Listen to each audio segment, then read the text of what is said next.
ഇപ്പോൾ മുൻ ആരോഗ്യമന്ത്രിയായിരുന്ന V S Shivakumar കൂടെ നമ്മോടൊപ്പം ചേരുന്നുണ്ട്. ശ്രീ വി എസ് ശിവകുമാർ, കേരളത്തിലെ ആരോഗ്യ മേഖലയ്ക്ക് സംഭവിച്ചുകൊണ്ടിരിക്കുന്നത് നമ്മൾ കഴിഞ്ഞ കുറച്ച് നാളുകൾ കൊണ്ട് കാണുന്നതാണ്. ഇപ്പോൾ ഇതാ medical devices industry welfare association അറിയിച്ചിരിക്കുന്ന ഒരു കാര്യമാണ്, സർജറിക്കുള്ള ഉപകരണങ്ങൾ വിതരണം ചെയ്യുന്നത് നിർത്തിവെച്ചിരിക്കുകയാണ്. കാരണം കുടിശ്ശിക നൽകാനുണ്ട് സർക്കാർ.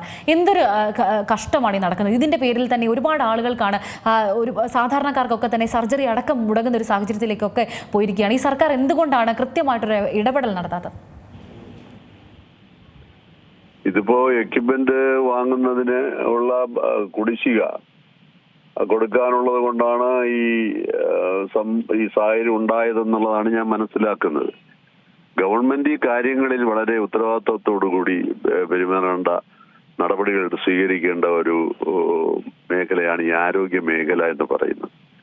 സാധാരണ മറ്റു വകുപ്പുകളെ പോലെയല്ല, ഇത് ജനങ്ങളുടെ ജീവനുമായി ബന്ധപ്പെട്ട് നിൽക്കുന്ന ഒരു പ്രധാനപ്പെട്ട മേഖലയാണ്. അത് പ്രത്യേകിച്ച് ആരോഗ്യ വകുപ്പ്.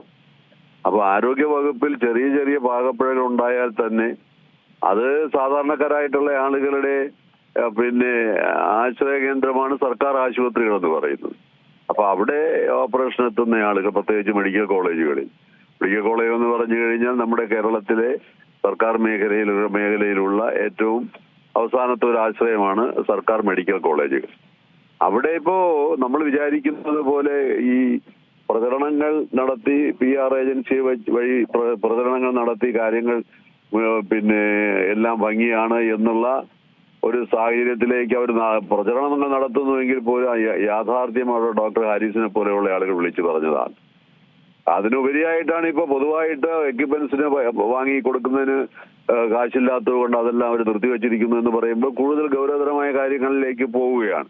ഇപ്പൊ ഗവൺമെന്റ് അടിയന്തരമായി ഈ കാര്യത്തിൽ ഇടപെടണം. എന്താണ് സംഭവം എന്ന് വിചാരിച്ചിട്ട് ഈ കുറെ അധികം ഇപ്പൊ നമുക്കറിയാം, പല മേഖലകളിലും ഗവൺമെന്റിന്റെ പ്രചരണങ്ങൾക്ക് വേണ്ടി, പരസ്യത്തിന് വേണ്ടി തന്നെ കോടിക്കണക്കിന് രൂപയൊക്കെ ചെലവഴിച്ച് മുന്നോട്ട് പോകുന്ന ഒരു സാഹചര്യമാണ്. അതൊക്കെ നിർത്തിവെച്ചിട്ട് ജനങ്ങൾക്ക് ആവശ്യമായിട്ടുള്ള പ്രശ്നങ്ങൾക്ക് പരിഹാരം കാണുന്നതിന് വേണ്ടിയുള്ള നടപടിയാണ് സ്വീകരിക്കേണ്ടത്.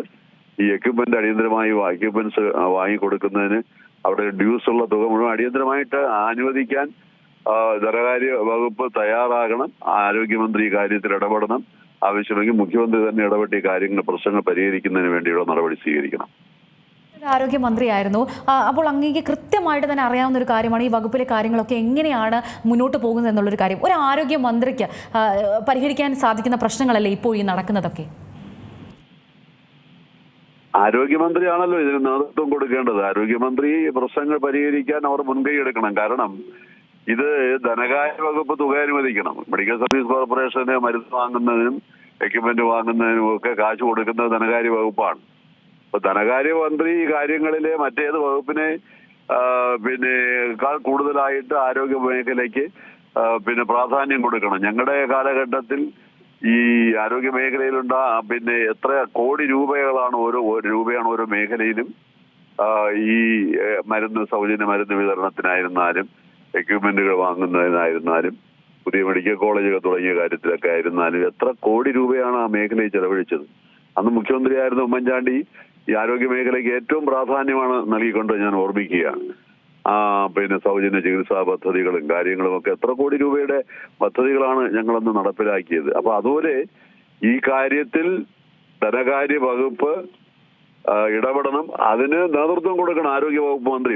കാശ് നൽകുന്നതിലേക്ക് വേണ്ടിയുള്ള നടപടികൾ സ്വീകരിക്കാൻ ആരോഗ്യമന്ത്രി ഇടപെടണം. വേണമെങ്കിൽ മുഖ്യമന്ത്രിയെ തന്നെ കണ്ട് ഈ കാര്യങ്ങൾ ബോധ്യപ്പെടുത്തി ഈ സർക്കാർ ആശുപത്രികളിൽ എക്യുപ്മെന്റ് വാങ്ങിക്കൊടുക്കുന്നതിലേക്ക് വേണ്ടിയുള്ള സാഹചര്യം ഒരുക്കണം. വളരെ നന്ദിയുണ്ട് സാർ ഈ അവസരത്തിൽ പ്രതികരിച്ചതിന്. ഏറ്റവും പുതിയ വാർത്തകളും വിശേഷങ്ങളും വിരൽ തുമ്പിലറിയാൻ സീ മലയാളം ന്യൂസ് എല്ലാ ഡിജിറ്റൽ പ്ലാറ്റ്ഫോമുകളിലും ലഭ്യം.